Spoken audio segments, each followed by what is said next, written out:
Just pulling up into the parking lot, both of the kids immediately know it's Molly of Denali time.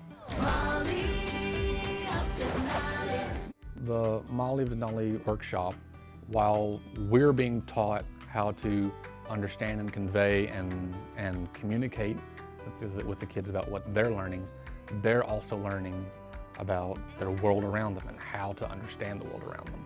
After learning about the different Alaskan people's heritage values, the kids also wanted to learn about our family, our traditions, and where we come from, and who they are, and where their place is in the world.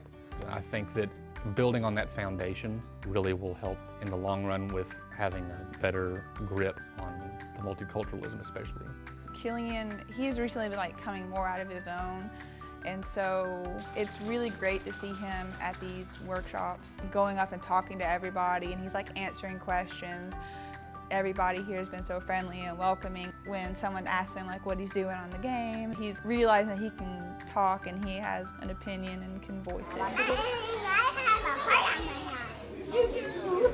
hand. We had hoped that it would just teach them about a new culture. We didn't know that it was going to teach them about the values and how to take that lens of another culture and still manage to take those perspectives and apply it to ours. Yeah, high five, that's great.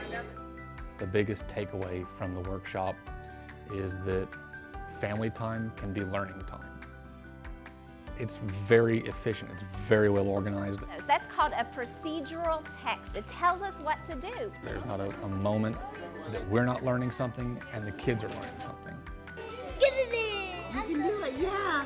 I was 100% satisfied with the workshop. On the very first night that we left, I turned to Amber and said, "We are absolutely going back every single night. There is no question."